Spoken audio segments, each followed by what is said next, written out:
This is Jeanette, and this is my video clip from my interview of an ELL.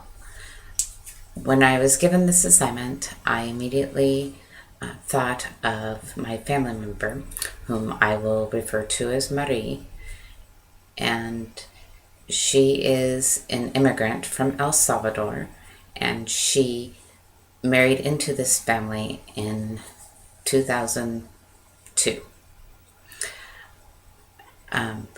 Her previous experiences with English language had been through ESL classes in El Salvador, which she described to me as being very basic and repetitive.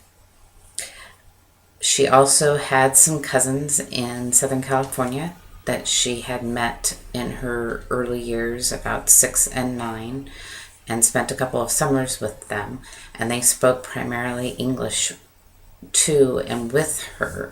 So she did learn some English prior to moving here in 2002.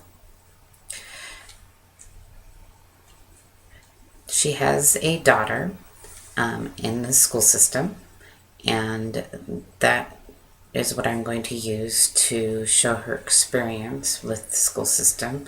Maria herself feels that she has positive experiences learning English, and it came fairly easy to her. She even says that back in El Salvador, when she was an adolescent and a teen, she would listen to English music and then download the lyrics from the computer to learn English.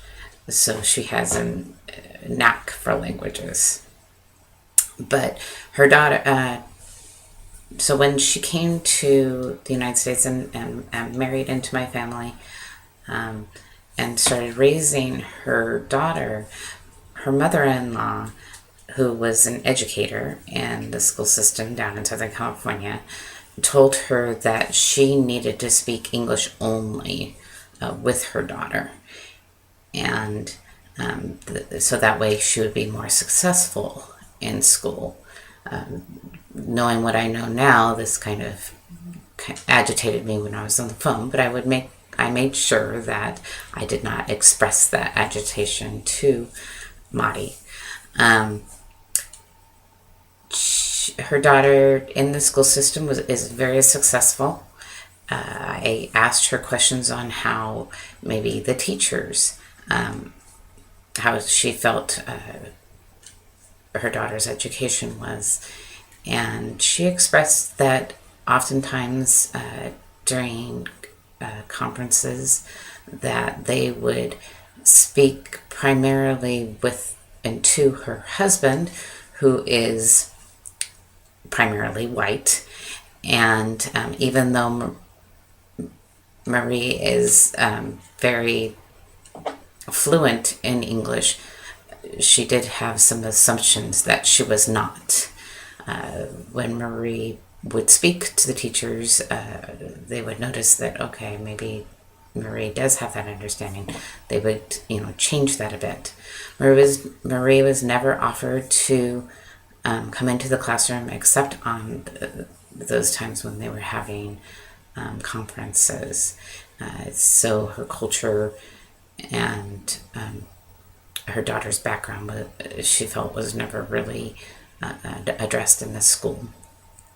I asked if she felt that her daughter received a multi-educational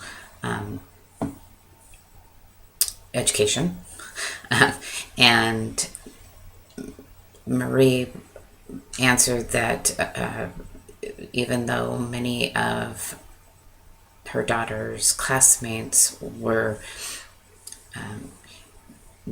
came from different cultures and were mostly Hispanic, but there were other ethnicities in her class as well. She didn't find that the curriculum did address any of these different cultures, and that the staff were primarily Caucasian. Furthermore, her daughter is now in 5th grade and is doing very well in school academically. Marie's parents now live at home with her, and they're from El Salvador.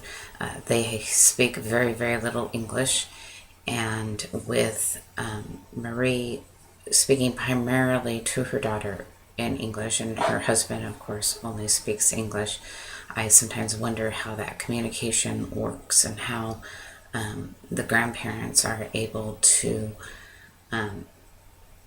communicate with their granddaughter who has been brought up speaking English only. I feel that her daughter has been left out of their culture, even though grandparents are at home and food is in the household and celebrations are celebrated. That's a very surface culture, as I'm learning, and she's missing out on that deeper culture. And her school is obviously not welcoming that into the system.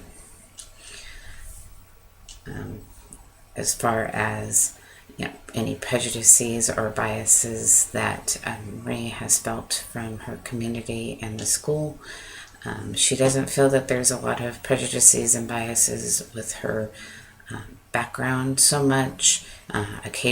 She speaks English very well.